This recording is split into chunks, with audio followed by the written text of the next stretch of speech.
Hello everyone, I am पारस और आज हम डिस्कस करेंगे कि इंडक्टिव इफेक्ट क्या होता है ना। बेसिकली हमने लास्ट लेक्चर में ये डिस्कस किया था कि जो हमारे पास इलेक्ट्रॉन होता है उसका डिस्प्लेसमेंट होता है, मतलब इलेक्ट्रॉन मूवमेंट करता है, अपनी जगह से दूसरी जगह पे चला जाता है ना। ये हमने लास्ट लेक्चर में डिस्कस किया था।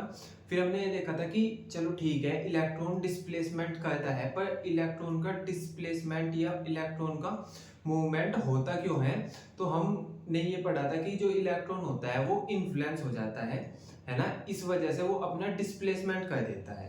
अब इलेक्ट्रॉन का डिस्प्लेसमेंट जो था वो दो तरीके का हो रहा था। एक तो हो रहा था परमानेंट डिस्प्लेसमेंट, एक हो रहा था टेम्परेरी डिस्प्लेसमेंट, है ना, जिसमें वो टेम्परेरी थोड़े टाइम के लिए कहीं पे जा रहा था फिर वापस आ रहा था, उसको हम टेम्परेरी इफेक्ट बोल रहे थे, है ना। और जब वो परमानेंट डिस्प्लेसमेंट हो जा रहा था इलेक्ट्रॉन का तो हम उसको बोल रहे थे परमानेंट इफेक्ट, है ना। तो आज बेसिकली जो हमारे पास परमानेंट इफेक्ट होते हैं, परमानेंट इफेक्ट होते हैं हमारे पास थ्री। जैसा फर्स्ट होता है इंडक्टिव इफेक्ट, सेकंड होता है रेजोनेंस और थर्ड होता है हाइपर कॉन्जुगेशन। तो आज हम फर्स्ट कवर करेंगे इंडक्टिव इफेक्ट, है ना। क्लियर है ना ये वाला पॉइंट, ठीक है। तो बेसिकली हमको ये पता था कि भाई इलेक्ट्रॉन ना डिस्प्लेसमेंट कर जाता है ना, मतलब एक जगह से दूसरी जगह पे चला जाता है, ठीक है। अब अगर वो कुछ टाइम के लिए जा रहा है तो हम उसको टेम्परेरी इफेक्ट बोल देंगे, अगर वो परमानेंट जा रहा है तो हम उसको परमानेंट इफेक्ट बोल देंगे। तो परमानेंट इफेक्ट का जो फर्स्ट एग्जांपल है वो है हमारे पास इंडक्टिव इफेक्ट, इंडक्टिव इफेक्ट, है ना।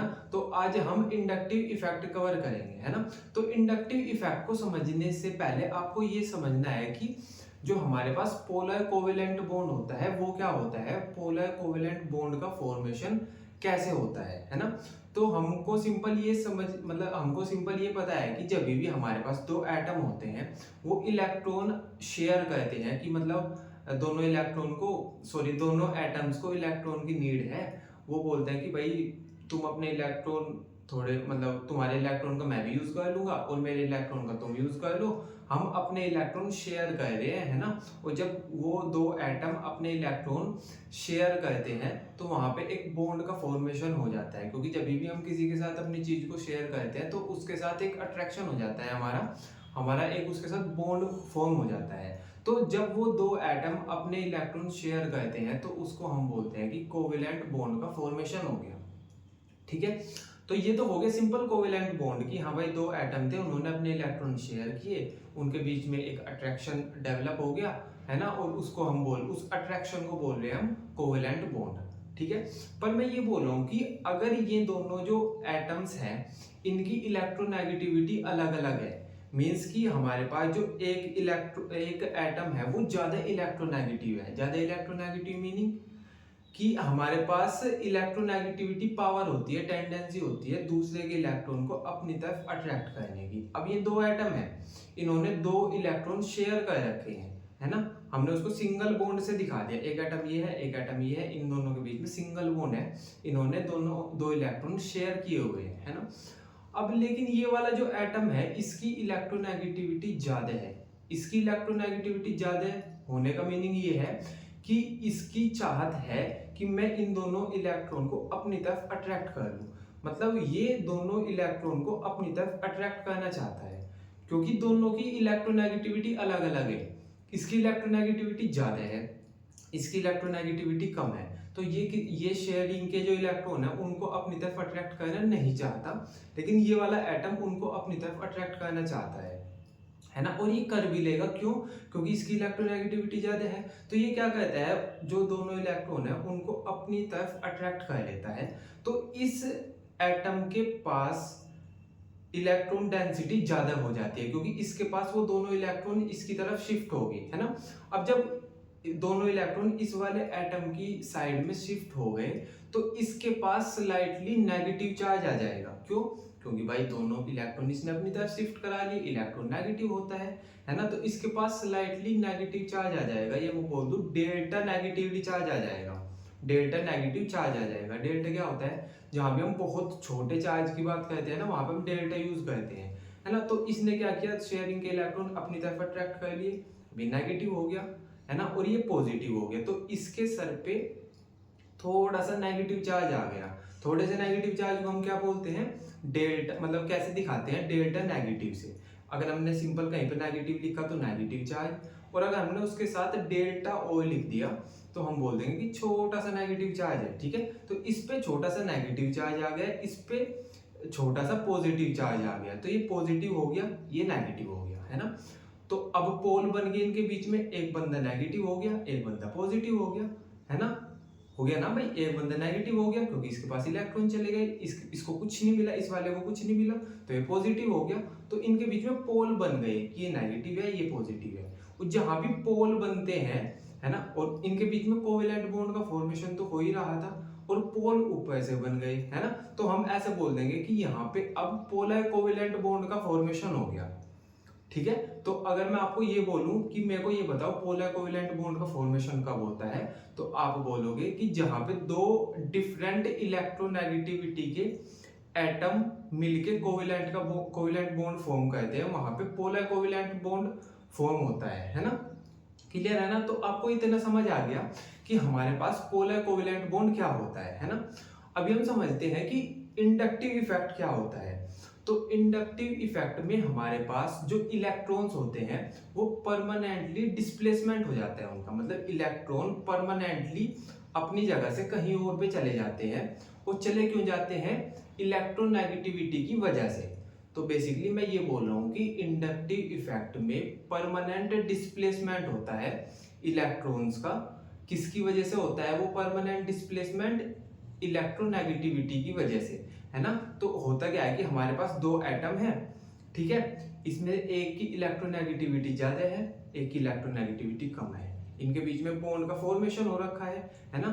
तो जिसकी इलेक्ट्रोनेगेटिविटी ज्यादा है उसकी तरफ जो हमारे पास इलेक्ट्रॉन पेयर है वो शिफ्ट कर जाएगा परमानेंटली, ठीक है। और इस वाले इफेक्ट को हम इंडक्टिव इफेक्ट बोल रहे हैं, ठीक है। तो बेसिकली अगर आपसे अभी कोई पूछेगा कि भाई इंडक्टिव इफेक्ट क्या होता है, तो आप बोलोगे कि इंडक्टिव इफेक्ट के अंदर परमानेंट डिस्प्लेसमेंट हो जाता है इलेक्ट्रॉन्स का, और होता किसकी वजह से है? इलेक्ट्रोनेगेटिविटी की वजह से होता है कि जिसकी इलेक्ट्रोनेगेटिविटी ज्यादा होगी उसकी तरफ इलेक्ट्रॉन डिस्प्लेसमेंट हो जाएगा, मतलब उसकी तरफ इलेक्ट्रॉन चला जाएगा। क्लियर है क्या ये वाला पॉइंट? ठीक है, एक एग्जांपल से मैं समझाता हूँ इसको। जैसा मैं बोल रहा हूँ कि हमारे पास ये एग्जांपल देखो आप, एक हमारे पास ये कुछ ऐसा ऑर्गेनिक कंपाउंड है, ठीक है, इसमें हमको इंडक्टिव इफेक्ट देखना है, ठीक है। तो अब हमको पता है कि हमारे पास जो Cl है और जो कार्बन है इसके बीच में, मतलब Cl सिंगल बॉन्ड से कार्बन से अटैच है ना। और जो Cl होता है वो हाईली इलेक्ट्रोनेगेटिव होता है। मैंने लास्ट लेक्चर में भी समझाया था कि भाई कौन ज्यादा इलेक्ट्रोनेगेटिव होता है, कौन कम इलेक्ट्रोनेगेटिव होता है ना। तो जो Cl होता है वो हाईली इलेक्ट्रोनेगेटिव होता है। तो ये क्या करेगा, ये जो यहाँ पे शेयरिंग के इलेक्ट्रॉन है इनको अपनी तरफ अट्रैक्ट करेगा, और जब ये इन दोनों इलेक्ट्रॉन को अपनी तरफ अट्रैक्ट करेगा तो इस पे चार्ज आ जाएगा नेगेटिव, और नेगेटिव बहुत छोटा नेगेटिव चार्ज आएगा, और बहुत छोटे नेगेटिव चार्ज को हम दिखाते हैं डेल्टा से। तो हम ऐसा बोल देंगे कि इस Cl ने, क्योंकि इसकी इलेक्ट्रोनेगेटिविटी ज्यादा है, तो जो शेयरिंग के इलेक्ट्रॉन थे उनको अपनी तरफ अट्रैक्ट कर लिया। अब उनको अगर इसने अपनी तरफ अट्रैक्ट कर लिया तो ये नेगेटिव हो जाएगा, और नेगेटिव भी कैसा, मतलब छोटा सा नेगेटिव होएगा, मतलब थोड़ा सा नेगेटिव होएगा, ठीक है। अब ये नेगेटिव हो गया तो ये पॉजिटिव हो जाएगा, क्योंकि भाई इलेक्ट्रॉन इसके भी थे, अब इसने उन इलेक्ट्रॉन को जाने दिया तो ये पॉजिटिव बंदा हो जाएगा, ठीक है। तो हमको दो बंदे मिले, एक नेगेटिव एक पॉजिटिव। नेगेटिव क्यों है? क्योंकि इसने दोनों इलेक्ट्रॉन अपनी तरफ अट्रैक्ट कर लिए। क्लियर है क्या वाला पॉइंट? ठीक है। अब क्योंकि अब इसको भी तो चाहिए, ये बोलेगा कि भैया यार मेरे तो ना इलेक्ट्रॉन किसी और ने ले लिए, तो ये सोचता है कि यार मैं ना अपने नेबर से, मैं अपने साइड वाले एटम से इलेक्ट्रॉन ले लेता हूँ, है ना। तो ये क्या करेगा, ये कार्बन इस वाले कार्बन के इलेक्ट्रॉन्स को हल्का सा अपनी साइड शिफ्ट कर लेगा, ठीक है। अब क्योंकि इसके इलेक्ट्रॉन इधर शिफ्ट हो गए, हल्का सा शिफ्ट हो गए, इतने शिफ्ट नहीं हुए जितने Cl ने करा लिए, क्योंकि Cl की तो इलेक्ट्रोनेगेटिविटी बहुत ज्यादा है, ठीक है। तो हल्के से इस वाले कार्बन के जो इलेक्ट्रॉन है वो इसकी तरफ शिफ्ट हो गए, है ना। अब जब इस कार्बन के इलेक्ट्रॉन इसकी तरफ शिफ्ट हो जाएंगे, क्योंकि इसके इलेक्ट्रॉन शिफ्ट हो रहे हैं और ये उनको जाने दे रहा है, तो ये फिर पॉजिटिव बंदा हुआ, है ना। तो इसके सर पे चार्ज आ जाएगा पॉजिटिव, और बहुत थोड़ा पॉजिटिव आएगा, है ना, और थोड़े पॉजिटिव को या कम पॉजिटिव को हम कैसे दिखाते हैं, डेल्टा पॉजिटिव से। तो इसके पास आ जाएगा डबल डेल्टा पॉजिटिव, मीन्स कि हमारे पास जितना पॉजिटिव चार्ज इस पे है उससे कम है इस पे पॉजिटिव चार्ज, ठीक है। तो बेसिकली मैं आपको ये समझाना चाह रहा हूं कि हमारे पास इंडक्टिव इफेक्ट, हम इस पूरी प्रोसेस को इंडक्टिव इफेक्ट बोलते हैं। हो क्या रहा है कि यहाँ पे हमारे पास इसकी इलेक्ट्रोनेगेटिविटी ज्यादा थी, इसकी इलेक्ट्रोनेगेटिविटी कम थी, तो हुआ क्या, इसने शेयरिंग के इलेक्ट्रॉन को अपनी तरफ अट्रैक्ट कर लिया, ठीक है। और अब इलेक्ट्रॉन इसकी तरफ अट्रैक्ट हो गए, तो क्या हुआ कि डिस्प्लेसमेंट हो गया इलेक्ट्रॉन का, है ना, और वो डिस्प्लेसमेंट परमानेंट होगी। ऐसा नहीं होगा कि बाद में वो वाले इलेक्ट्रॉन इसकी तरफ आ जाए, ठीक है। तो यहाँ पे हुआ क्या, इलेक्ट्रॉन का डिस्प्लेसमेंट हुआ परमानेंटली, ठीक है। और हुआ क्यों, क्योंकि इसकी इलेक्ट्रोनेगेटिविटी ज्यादा थी, इसकी इलेक्ट्रोनेगेटिविटी कम थी, इसलिए जो शेयरिंग के इलेक्ट्रॉन थे वो ज्यादा नेगेटिव एटम की तरफ डिस्प्लेसमेंट कर गए। इसको हम इंडक्टिव इफेक्ट बोलते हैं, ठीक है। अब ये पूरा इसने तो इसके इलेक्ट्रॉन को अपनी तरफ अट्रैक्ट कर लिया, इसने इसके इलेक्ट्रॉन को अपनी तरफ अट्रैक्ट कर लिया, और ये अगर इसके साथ कोई कार्बन और जुड़ा होता तो उसके इलेक्ट्रॉन को अपनी तरफ अट्रैक्ट कर लेता, ठीक है। तो इसको हम इंडक्टिव इफेक्ट बोल रहे हैं, है ना। तो अब आप बोलोगे कि भैया फिर ये एक दूसरे के जो इलेक्ट्रॉन को ये अपनी तरफ अट्रैक्ट कर रहे हैं, है ना, ये कब तक चलेगा, तो ये बस 3 बॉन्ड तक ही चलता है, मतलब 3 बॉन्ड तक ही चलता है। जैसे फर्स्ट बॉन्ड तो ये हो गया, सेकंड ये हो गया, और थर्ड बॉन्ड यहाँ पे अगर किसी और का होता तो यहाँ पे भी ये उसके इलेक्ट्रॉन को अपनी तरफ अट्रैक्ट कर लेता। इसके बाद 3 बॉन्ड के बाद जो इंडक्टिव इफेक्ट है उसकी जो वर्किंग होती है, उसका जो इफेक्ट होता है वो कम हो जाता है, मतलब 3 बॉन्ड के बाद इंडक्टिव इफेक्ट खत्म हो जाता है, ठीक है। तो ये सिंपल आपको क्लियर हुआ क्या, ठीक है। तो अभी देख लेते हैं हमने इनके बारे क्या क्या लिखा हुआ है ना। तो हमको पढ़ना था इंडक्टिव इफेक्ट, ठीक है।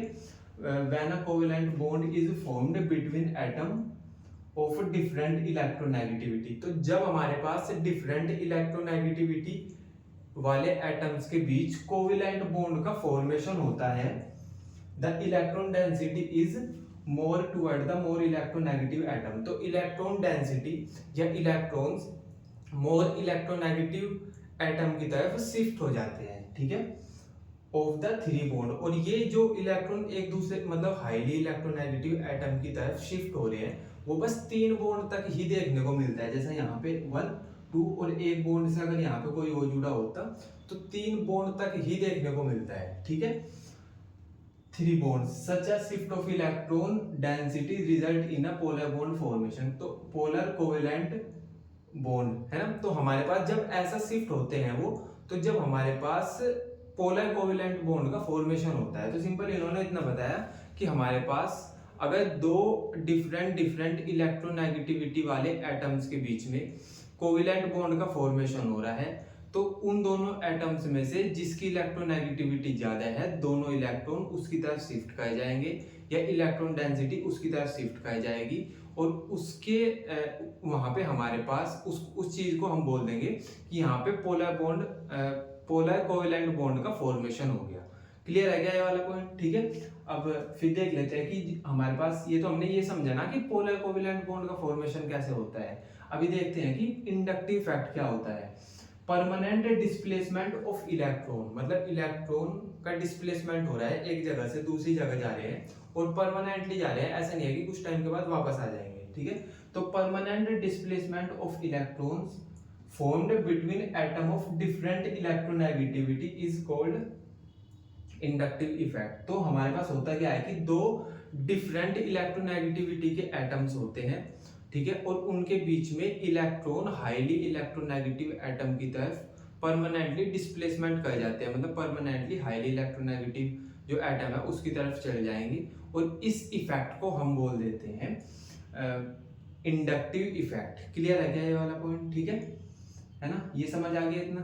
अब देख लेते हैं electron displacement in covalent bond, मतलब जो हमारे पास इंडक्टिव इफेक्ट होता है, इंडक्टिव इफेक्ट में हो क्या रहा है, इलेक्ट्रॉन का डिस्प्लेसमेंट हो रहा है, ठीक है। तो अब हम ये देख रहे हैं कि electron displacement in covalent bond की, मतलब हमारे पास इलेक्ट्रॉन का डिस्प्लेसमेंट होता कैसे है इंडक्टिव इफेक्ट में, है ना।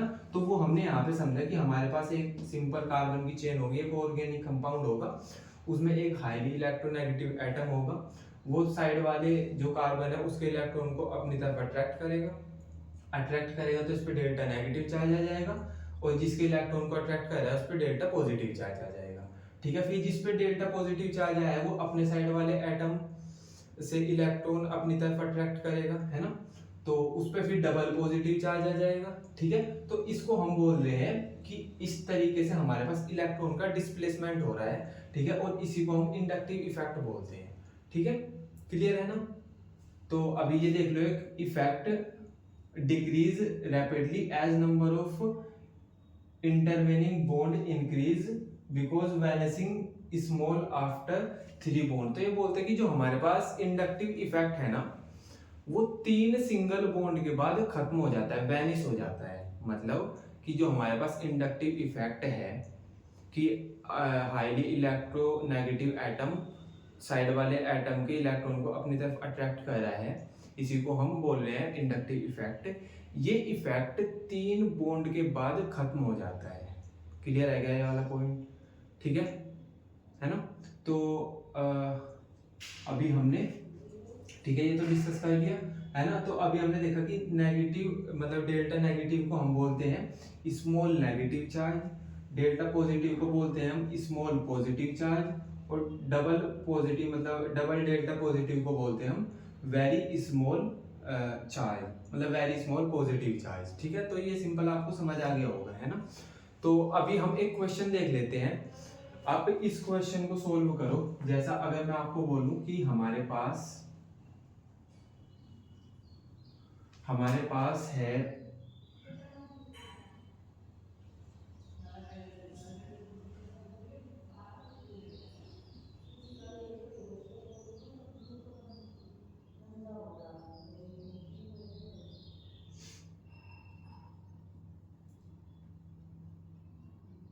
ठीक है। तो हमारे पास बेसिकली एक ये हमारे पास ऑर्गेनिक कंपाउंड है, 4 कार्बन की सिंपल सीधी चेन है। ठीक है।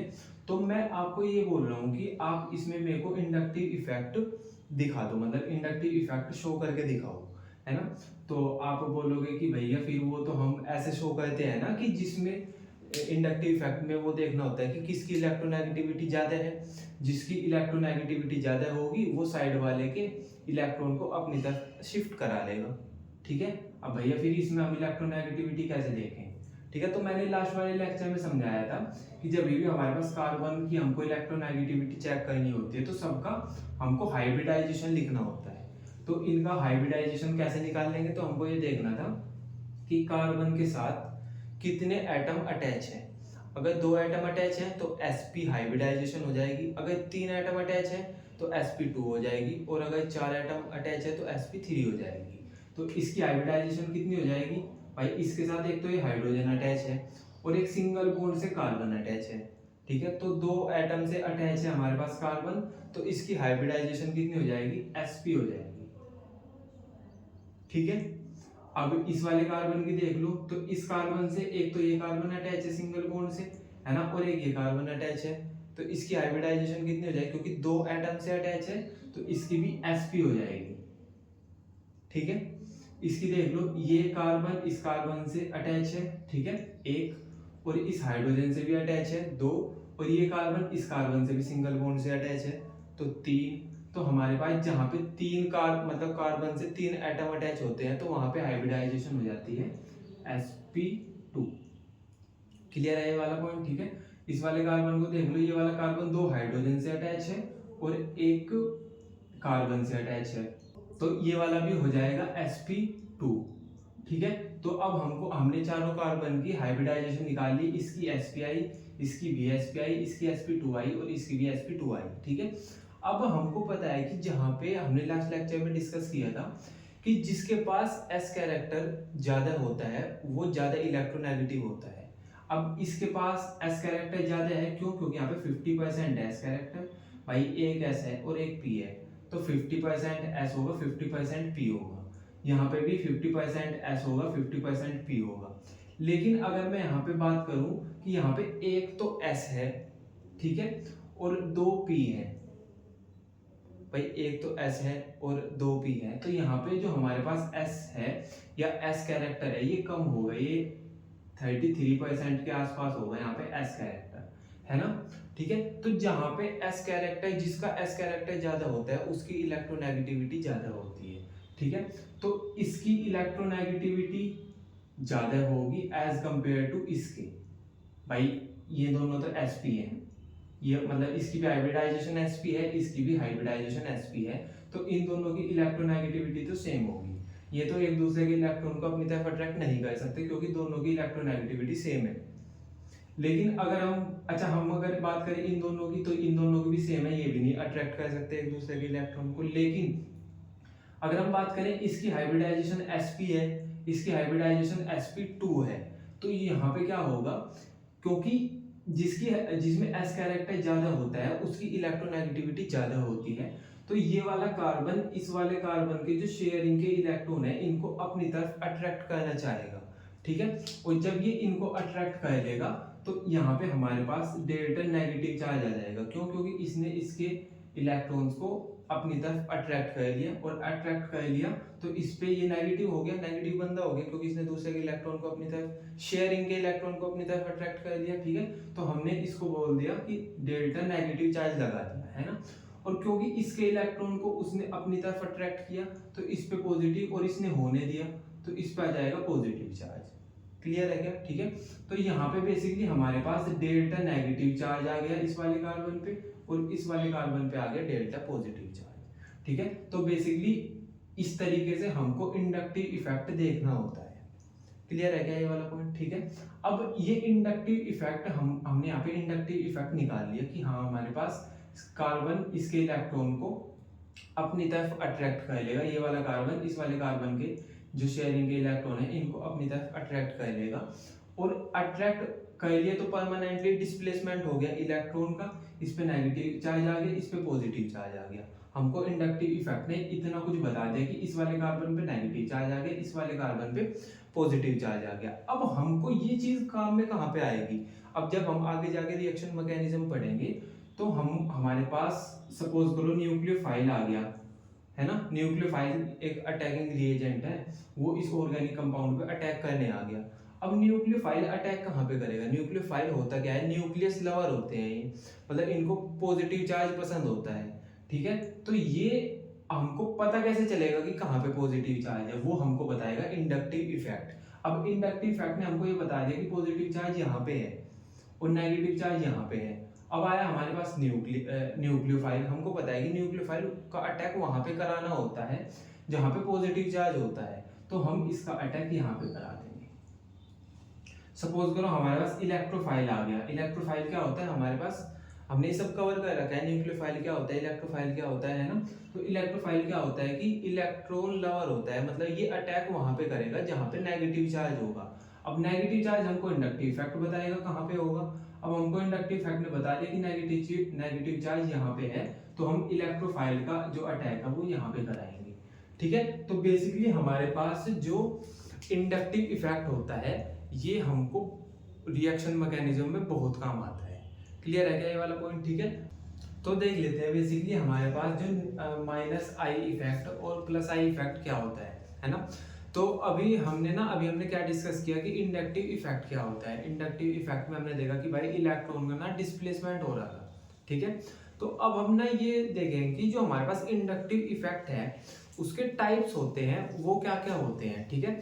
तो अभी जब जैसा हमने ना हमारे पास कोई ऑर्गेनिक कंपाउंड था, है ना, तो उसमें कोई ऐसा सब्स्टिट्यूएंट लग रहा होगा कि वो या तो इलेक्ट्रॉन को अपनी तरफ अट्रैक्ट करेगा या वो इलेक्ट्रॉन को डोनेट करेगा, है ना। मैं सिंपल ये बोल रहा हूँ कि हमारे पास सिंपल एक कार्बन की चेन है ना, उसमें एक ऐसा सब्स्टिट्यूएंट है, जैसा हमारे पास Cl था, वो क्या कर रहा था, उसकी हाई इलेक्ट्रोनेगेटिविटी हाई थी, वो इलेक्ट्रॉन को अपनी तरफ अट्रैक्ट कर रहा था, है ना। तो हम इस बेसिस पे हमने इंडक्टिव इफेक्ट के टाइप बता दिए कि हमारे पास जो कार्बन की चेन है उसमें कोई ऐसा ग्रुप है कि या तो वो इलेक्ट्रॉन को डोनेट कर रहा है तो इंडक्टिव इफेक्ट आएगा अलग, और अगर वो इलेक्ट्रॉन को अपनी तरफ विड्रॉ कर रहा है या अपनी तरफ अट्रैक्ट कर रहा है तो हमारे पास इंडक्टिव इफेक्ट आएगा अलग, है ना। तो हम ऐसा बोलते हैं कि जब भी हमारे पास कार्बन की चेन में कोई ऐसा ग्रुप या ऐसा कोई सब्स्टिट्यूएंट होता है जो इलेक्ट्रॉन को कार्बन की चेन को डोनेट कर रहा है, इलेक्ट्रॉन को कार्बन की चेन को डोनेट कर रहा है, ठीक है, तो उसको तो बोल देते हैं हम प्लस आई इंडक्टिव इफेक्ट। अगर हमारे पास कोई ऐसा ग्रुप है जो अपने इलेक्ट्रॉन को डोनेट कर रहा है कार्बन की चेन को, तो हमको शो होगा प्लस आई इंडक्टिव इफेक्ट। लेकिन अगर हमारे पास कोई ऐसा ग्रुप है जो कार्बन की जो चेन है उसके इलेक्ट्रॉन को अपनी तरफ अट्रैक्ट कर रहा है ना, कार्बन की चेन के जो इलेक्ट्रॉन हो उनको विड्रॉ कर रहा है, अट्रैक्ट कर रहा है अपनी तरफ, तो हमारे पास जो हमको इफेक्ट मिलेगा वो होगा माइनस आई इफेक्ट, ठीक है। तो माइनस, इसको आप ऐसे याद रखना कि माइनस इफेक्ट तब मिलेगा जब इलेक्ट्रॉन को जो ग्रुप है वो अपनी तरफ अट्रैक्ट करेगा या इलेक्ट्रॉन को विड्रॉल करेगा, है ना, तो हमको मिलेगा माइनस आई इफेक्ट। और अगर हमारे पास कोई ग्रुप ऐसा है जो अपने इलेक्ट्रॉन को डोनेट कर रहा है तो हमको मिलेगा प्लस आई इफेक्ट। क्लियर है क्या इतना? ठीक है, तो अभी देख लेते हैं। हम बोलते हैं कि इंडक्टिव इफेक्ट के टाइप हमको डिस्कस करना है। Based on the ability of substituent to withdraw और डोनेट इलेक्ट्रॉन, तो हमारे पास हम किस बेसिस पे इनका टाइप्स को डिफाइन कर रहे हैं वो देख लो। हमारे पास जो सब्स्टिट्यूएंट होगा ये तो वो क्या करेगा, विड्रॉ करेगा इलेक्ट्रॉन को, मतलब कार्बन की चेन से इलेक्ट्रॉन को अपनी तरफ विड्रॉ करेगा या अट्रैक्ट करेगा, या फिर वो अपने इलेक्ट्रॉन को डोनेट करेगा, ठीक है। Electron it can be classify as electron withdrawing और इलेक्ट्रॉन डोनेटिंग ग्रुप। तो अगर वो अपने इलेक्ट्रॉन को डोनेट कर रहा है तो हम बोल देंगे कि इलेक्ट्रॉन जो ग्रुप है हमारे पास कार्बन की चेन में, अगर वो अपने इलेक्ट्रॉन को डोनेट कर रहा है तो हम उसको बोल देंगे इलेक्ट्रॉन डोनेटिंग ग्रुप। और अगर वो इलेक्ट्रॉन को विड्रॉ कर रहा है कार्बन की चेन से तो हम उस ग्रुप को बोल देंगे इलेक्ट्रॉन विड्रॉइंग ग्रुप, ठीक है। तो अगर हमारे पास इलेक्ट्रॉन विड्रॉइंग ग्रुप है तो वो क्या करेगा, इलेक्ट्रॉन को अट्रैक्ट करेगा। Electron withdrawing group withdraw electron to the carbon chain, तो वो जो कार्बन चेन के जो इलेक्ट्रॉन है वहां से उन इलेक्ट्रॉन को अपनी तरफ अट्रैक्ट करेगा, उन इलेक्ट्रॉन को विड्रॉल करेगा, ठीक है। जो हमारे पास विड्रॉइंग ग्रुप होगा, ठीक है।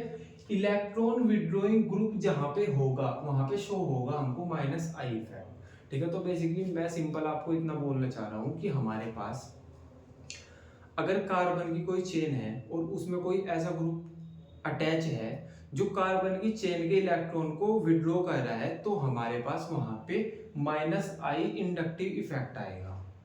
एग्जाम्पल देख लो, ऐसे ग्रुप कौन कौन से होते हैं। अगर कार्बन की चेन में NH3 जुड़ा है तो ये क्या करेगा, इलेक्ट्रॉन को विड्रॉ करेगा कार्बन की चेन से। अगर हमारे पास NO2 जुड़ा है कार्बन की चेन में तो ये भी इलेक्ट्रॉन को विड्रॉ करेगा। तो बेसिकली ये हमारे पास जितने भी ग्रुप्स मैंने यहाँ पे लिखे हुए हैं, अगर ये कार्बन की चेन से जुड़े हैं तो सब के सब इलेक्ट्रॉन विड्रॉ करेंगे। तो अगर हमारे पास कोई ऐसा कंपाउंड मिलता है जिनमें कार्बन की चेन से इनमें से कोई अटैच है तो वहां पे हमको माइनस आई इफेक्ट देखने को मिलेगा। क्लियर है क्या? एग्जांपल देखना है, जैसा अगर मैं बोल दूं कि हमारे पास ऐसा कुछ है CH3 CH2 CH NH3, ठीक है ना।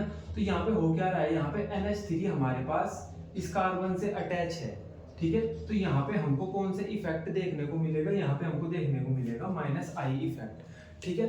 अब अगर मैं आपको ऐसे बोल दूं कि मेरे पास दो ऑर्गेनिक कंपाउंड है, एक ऑर्गेनिक कंपाउंड में तो NH3 प्रेजेंट है और एक ऑर्गेनिक कंपाउंड में CHO प्रेजेंट है, तो किसका माइनस आई इफेक्ट ज्यादा होगा, तो NH3 वाले का ज्यादा होगा। ये हमने ट्रेंड लिख दिया कि बेसिकली इन सबको अगर हम आपस में कंपेयर करें तो सबसे ज्यादा आई इफेक्ट कौन शो करेगा, है ना। तो ये हमारे पास ऑर्डर है, ये सबसे ज्यादा करेगा, फिर इससे कम ये, इससे कम ये, इससे कम ये, इससे कम ये, है ना, इससे कम ये, तो फिर ये ऐसा पूरा ट्रेंड है।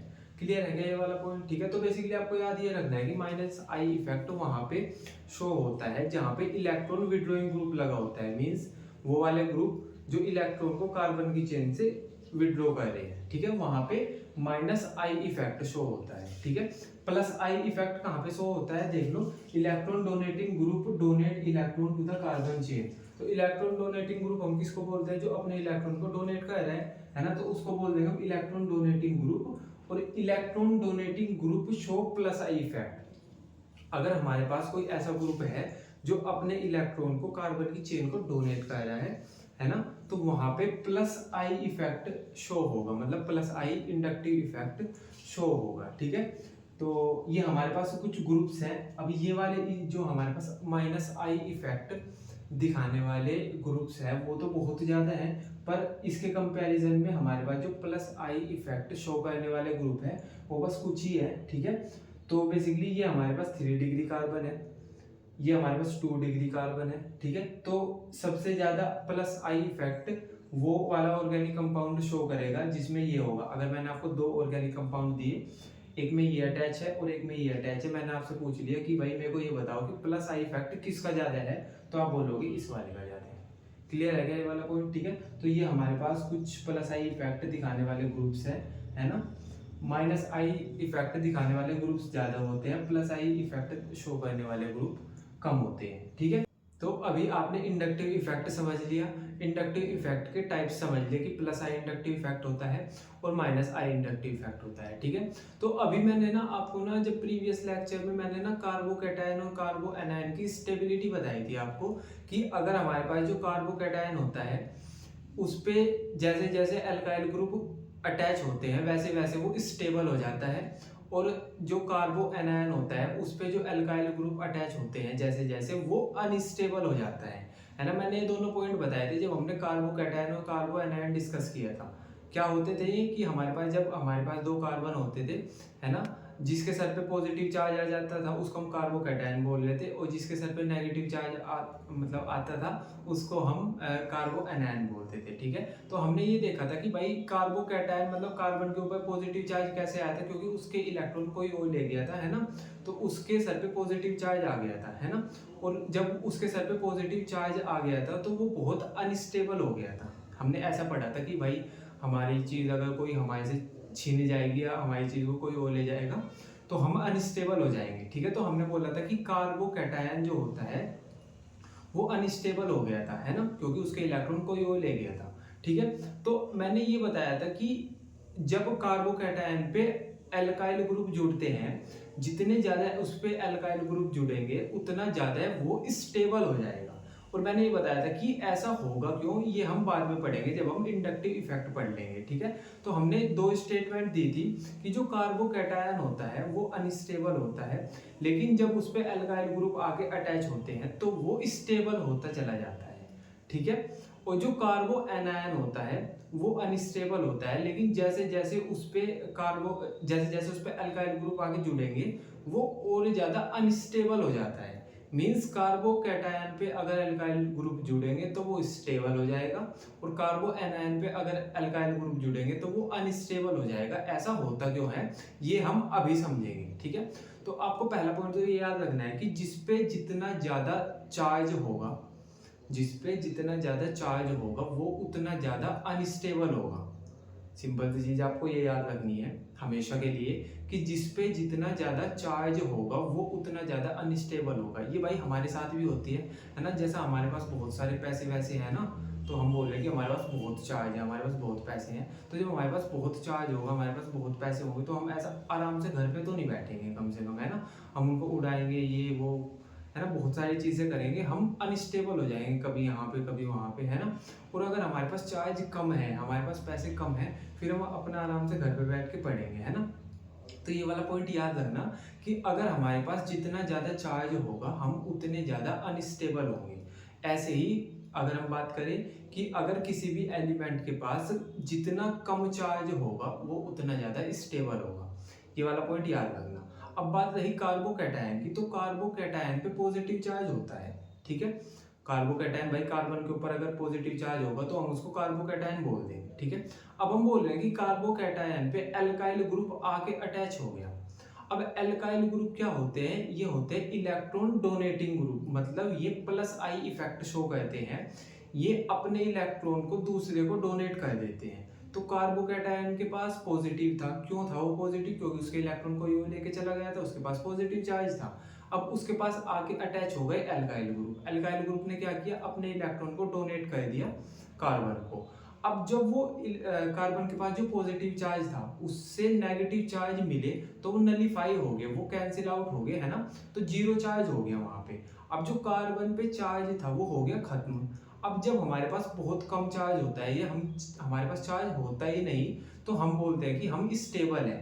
भाई मैंने आपको अभी यही तो बताया कि अगर हमारे पास चार्ज कम है तो हम ज़्यादा स्टेबल है, और अगर हमारे पास चार्ज है ही नहीं तो हम बहुत ज़्यादा स्टेबल है। कार्बोकैटायन के पास पॉजिटिव चार्ज था, उसके पास एल्काइल ग्रुप आके अटैच हुए, एल्काइल ग्रुप ने अपने इलेक्ट्रॉन कार्बन को दे दिए, डोनेट कर दिए। अब इलेक्ट्रॉन होते हैं नेगेटिव, कार्बन के पास पॉजिटिव चार्ज था तो नेगेटिव और पॉजिटिव मिले, नलीफाई हुए, उस पर चार्ज हो गया जीरो, इसलिए वो स्टेबल हो गया।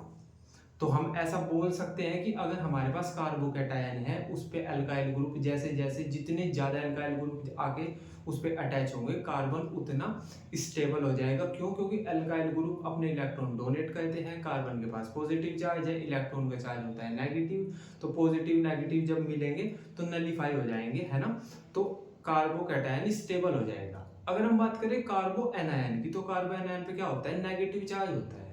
अब जैसे जैसे इस पे अल्काइल ग्रुप आगे जुड़ेंगे वो अपने इलेक्ट्रॉन और डोनेट करेंगे, तो नेगेटिव चार्ज उस पे पहले भी था, अब इलेक्ट्रॉन पे भी नेगेटिव चार्ज होता है, तो वो नेगेटिव चार्ज ऐड होता जाएगा और नेगेटिव चार्ज बढ़ता जाएगा। क्यों? क्योंकि कार्बन पे पहले भी नेगेटिव चार्ज था, अभी हमारे पास अल्काइल ग्रुप आए, उन्होंने भी इलेक्ट्रॉन डोनेट कर दिए और ज्यादा हो गया नेगेटिव चार्ज, तो हमारे पास चार्ज ज्यादा हो गया। और जब चार्ज किसी के पास ज्यादा होता है तो वो अनस्टेबल होता है ना। मैंने बोला था कि अगर हमारे पास ज़्यादा पैसे हैं तो फिर हम अनस्टेबल होते हैं, वैसे ही अगर किसी एलिमेंट के पास चार्ज ज़्यादा होता है तो वो अनस्टेबल होता है। तो कार्बो एनायन से जैसे जैसे अल्काइल ग्रुप आगे अटैच होंगे कार्बो एनायन और ज़्यादा अनस्टेबल होता चला जाएगा। ये वाला पॉइंट आपको क्लियर है क्या? ठीक है, तो ये दोनों स्टेटमेंट हमने पहले पढ़ी थी कि जैसे जैसे कार्बोकैटायन पे अल्काइल ग्रुप अटैच होंगे वो स्टेबल हो जाएगा, और कार्बो एनायन पे अल्काइल ग्रुप अटैच होंगे तो वो अनस्टेबल हो जाएगा। क्लियर है क्या ये वाला पॉइंट? ठीक है ना।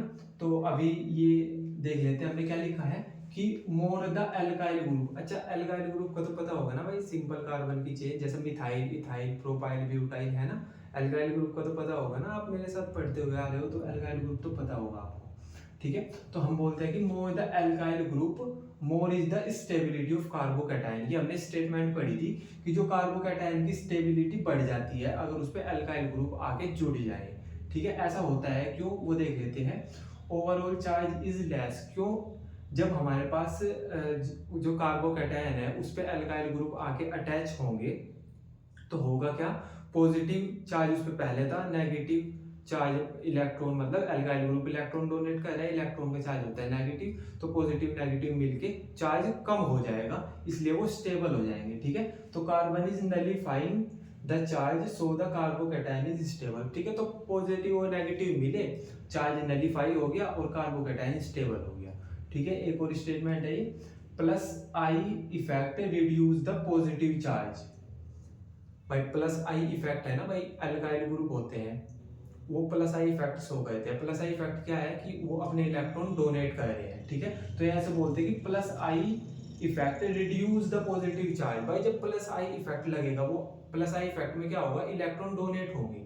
ठीक है, और पहले से कार्बोकैटायन के पास पॉजिटिव चार्ज है, तो उसके पास जब नेगेटिव चार्ज आएगा तो वो रिड्यूस हो जाएगा। भाई प्लस और नेगेटिव मतलब पॉजिटिव चार्ज और नेगेटिव चार्ज मिलके नलीफाई हो जाएंगे, तो हम ऐसे बोल देंगे ना कि चार्ज रिड्यूस हो गया। तो हमने ऐसा लिखा हुआ है कि plus I effect reduce the positive charge, है ना, क्योंकि प्लस आई इफेक्ट होगा तो इलेक्ट्रॉन होंगे, वहां पे इलेक्ट्रॉन होंगे तो फिर पॉजिटिव चार्ज कम हो जाएगा। ठीक है, on the carbon bye donating negative charge density through positive inductive effect the resulting in the greater stability of carbocation. ठीक है, तो इस वाले पॉइंट में ये बता रखा है इन्होंने कि जहां पे पॉजिटिव प्लस आई इफेक्ट लगेगा वहां पे इलेक्ट्रॉन डोनेट होंगे, और कार्बोकैटायन पॉजिटिव है तो उससे जब वो इलेक्ट्रॉन मिलेंगे तो नलीफाई हो जाएगा और कार्बन स्टेबल हो जाएगा। क्यों? क्योंकि उसके पास चार्ज कम हो गया। ठीक है, अभी सेकंड वाला देख सेकंड वाली स्टेटमेंट है, more alkyl group less stable is carbo anion. Carbocation stable हो रहा था एल्काइल ग्रुप के जुड़ने से। अगर कार्बो एनायन पे अल्काइल ग्रुप अटैच होते हैं तो कार्बो एनायन हो जाता है अनस्टेबल। ऐसा क्यों होता है? क्योंकि कार्बो एनायन पे नेगेटिव चार्ज होता है। अब इस पे अल्काइल ग्रुप जुड़ेंगे, alkyl group plus I effect दिखाते हैं। प्लस आई इफेक्ट मतलब वो इलेक्ट्रॉन डोनेट करेंगे, इलेक्ट्रॉन होते हैं हमारे पास नेगेटिव, नेगेटिव चार्ज पहले ही है कार्बो एनायन पे, और नेगेटिव आ गया तो नेगेटिव चार्ज और ज़्यादा इंक्रीज हो गया। और जब चार्ज ज़्यादा होता है तो हमारे पास कार्बो एनायन है या कोई भी एलिमेंट है, अगर उसके पास चार्ज ज़्यादा है तो वो अनस्टेबल होगा। क्लियर है वाला पॉइंट? ठीक है। तो they donate electron density to the negatively charged carbon resulting in destable of carbo anion. ठीक है, तो वो इलेक्ट्रॉन डोनेट करेंगे, है ना। और अगर वो इलेक्ट्रॉन डोनेट करेंगे तो होगा क्या, कार्बो एनायन पे चार्ज डेंसिटी इंक्रीज हो जाएगी, मतलब चार्ज इंक्रीज हो जाएगा, जिससे कार्बो एनायन अनस्टेबल हो जाएगा। ठीक है, तो बेसिकली ये दो हमने स्टेटमेंट कार्बो एनायन कार्बोकैटायन जब हम पढ़ रहे थे तब पढ़ा था, है ना। इनका रीजन हमने आज डिस्कस किया, क्योंकि अभी आपको इनके रीजन के लिए इंडक्टिव इफेक्ट समझ आना चाहिए था। ठीक है ना। तो आज हमने इंडक्टिव इफेक्ट कवर किया। ठीक है, कल हम इंडक्टिव इफेक्ट के क्वेश्चंस करेंगे। ठीक है, तब तक आप इसका रिवीजन करो, है ना। बाय।